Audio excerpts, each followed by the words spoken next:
Bienvenue dans cette nouvelle édition du Non-Stop Info. Voici les titres de l'actualité.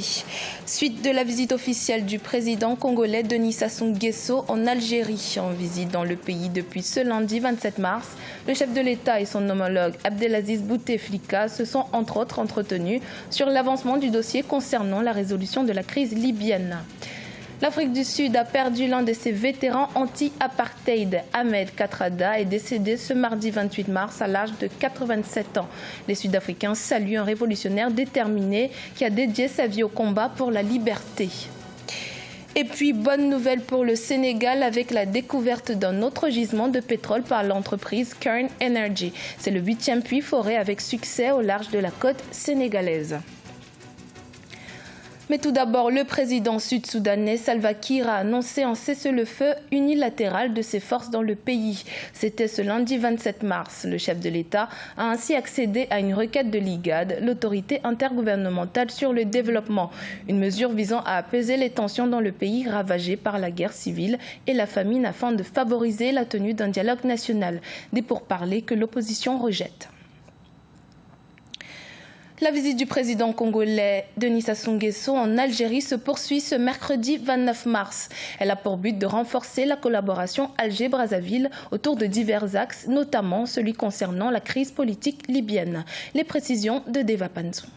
La visite de 4 jours du président congolais Denis Sassou Nguesso chez son homologue algérien constitue un gage des bonnes relations qu'entretiennent le Congo et l'Algérie depuis plus de 50 ans. Le président Sassou Nguesso sera en Algérie au titre de médiateur de l'Union africaine dans le dossier libyen. C'est à ce titre que le président congolais a rencontré le jeudi 24 mars dernier à Abu Dhabi Khalifa Haftar, maréchal à la tête de la force armée libyenne la plus puissante aujourd'hui. Denis Sassou Nguesso et Abdelaziz Bouteflika devraient profiter de cette rencontre pour harmoniser les différents points de vue sur la résolution du conflit dans ce pays, notamment en préconisant un dialogue inclusif et en excluant toute ingérence extérieure. Le président Denis Sassou Nguesso peut s'appuyer sur l'aura diplomatique de l'Algérie, notamment sur le président Bouteflika, peut-être certainement pour faire la contrebalance de l'initiative déjà prise par l'Égypte, avec le soutien des États-Unis, n'est-ce pas, de s'engager dans le cadre de la résolution de cette crise. Donc, le président Denis Sassou Nguesso sait très bien que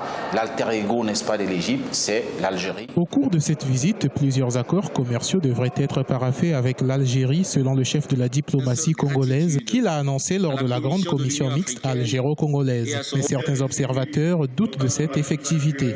Je ne suis pas sûr que ces accords, s'ils venaient à se mettre en application, serviraient au Congo, parce que le Congo, comme l'Algérie, traverse des moments difficiles. Mais c'est vrai, toute proportion gardée, il faut cependant reconnaître que l'Algérie se situe quand même à un niveau un peu plus élevé que le Congo dans certains domaines économiques.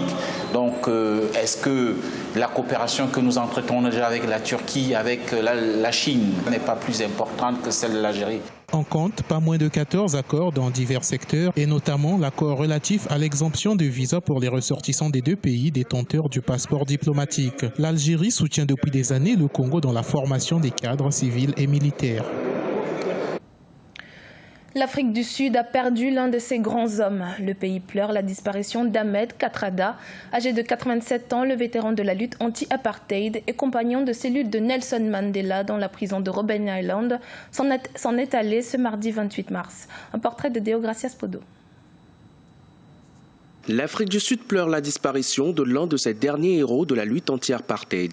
L'ancien compagnon de cellule du feu président Nelson Mandela dans la prison de Robben Island, Ahmed Kathrada, est décédé ce mardi 28 mars dans un hôpital de Johannesburg à l'âge de 87 ans. Surnommé Oncle Kati, l'octogénaire s'en est allé des suites d'une opération chirurgicale au cerveau. Une grande perte pour le mouvement de libération et pour l'Afrique du Sud tout entière selon les responsables du Congrès national africain, ANC. C'était un homme organisé, discipliné et pragmatique. Il était toujours à l'écoute des autres et il était toujours dans la recherche permanente des solutions de paix sans parti pris. C'est pour toutes ces raisons qu'il a toujours été le plus grand conseiller du président Madiba. That's why I guess that he got the ear of the of Madiba all the time. Né le 21 août 1929, Ahmed Kathrada s'était notamment illustré à la fin des années 80 lors des négociations qui ont abouti au début des années 90 à la chute de l'apartheid et aux premières élections libres du pays en 1994. Ancien député et proche conseiller du président Mandela, il dirigeait depuis sa retraite une fondation qui combat les inégalités. En mars 2016, Ahmed Kathrada avait appelé l'actuel président sud-africain, Jacob Zuma, reconnu coupable de violation de la Constitution, à démissionner. Je ne l'ai jamais vu de mauvaise humeur ou vraiment épuisé. Au contraire, j'ai connu un homme toujours disposé à discuter, un homme très enthousiaste et qui témoigne toujours du respect envers les autres. Il était le symbole de la démocratie et de la non-violence. Ahmed Kathrada avait rencontré le président Nelson Mandela en 1952 et rejoint le combat contre les discriminations raciales. Avant sa libération en octobre 1989, il a passé 26 ans en prison, dont 18 dans celle de Robben Island. Au Sénégal, la société spécialisée dans l'exploitation de pétrole Far Limited a annoncé que son partenaire Cairn Energy a découvert un autre gisement de pétrole sur le champ SNE. Après les 2 gisements découverts par Cairn Energy à 100 km au large de Dakar sur le bloc de Sangomar en 2014, c'est le 8e puits foré avec succès sur ce périmètre. Les détails avec Oumou Kalsumba. La société d'exploration de gaz et de pétrole Far Ltd avance que son partenaire Cairn Energy a découvert un autre gisement de pétrole sur les champs SNE, précisément le puits VR1. Ce puits VR1 a été foré à une profondeur de 2759 mètres. Rappelons que Cairn Energy est l'opérateur du champ. La société d'exploitation pétrolière a une participation de 40%, suivie par ConocoPhillips avec 35%, Far Ltd détient 15% et enfin l'État du Sénégal détient les 10%.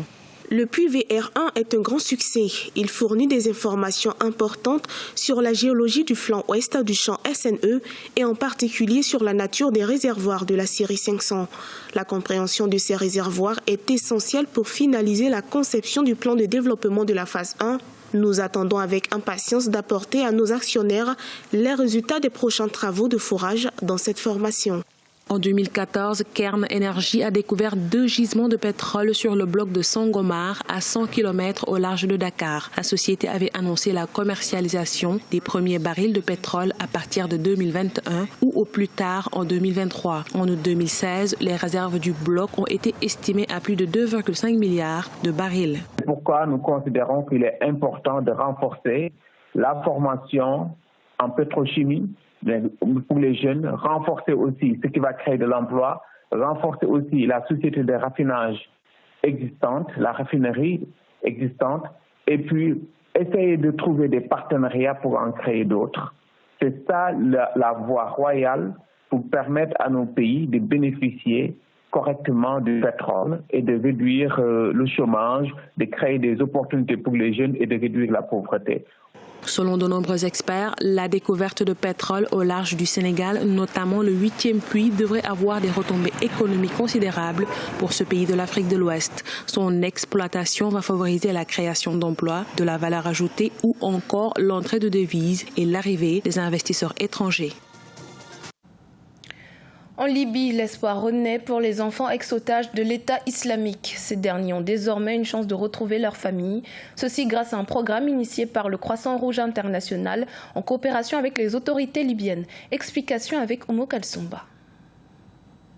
En Libye, un programme aide les enfants abandonnés par l'État islamique à retrouver leur famille. Ces enfants, originaires de divers pays du Moyen-Orient, vont, grâce à un programme lancé par la Croix-Rouge internationale, en collaboration avec les autorités libyennes, retrouver leurs proches. Le programme prend en charge cette année une 50aine d'enfants. Beaucoup d'entre eux sont des migrants capturés par le groupe État islamique avec leurs parents alors qu'ils traversaient la Libye pour se rendre en Europe.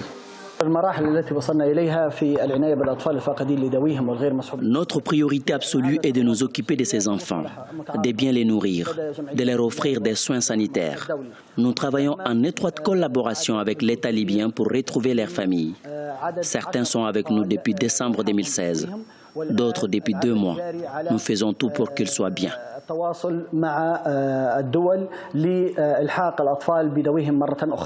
La Croix-Rouge internationale a installé des abris provisoires à Misrata où les enfants sont logés depuis décembre 2016. Au nombre de 50, ces enfants ont besoin d'une prise en charge médicale et d'un suivi. La dernière étape dans la prise en charge de ces enfants, c'est le suivi psychologique. Ils sont traumatisés par l'absence de leurs parents.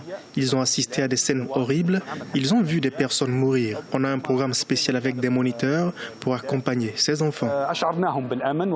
L'État libyen, en collaboration avec les organisations internationales, veut mettre en œuvre un autre programme d'aide destiné à 40 enfants. Les gens identifiés y sont pour la plupart de nationalité égyptienne, tunisienne, sénégalaise, nigérienne, somalienne ou nigériane. Ce journal a été réalisé par l'ensemble de la rédaction. Merci de l'avoir suivi. Dans un instant, une nouvelle édition de l'actualité sur Africa 24.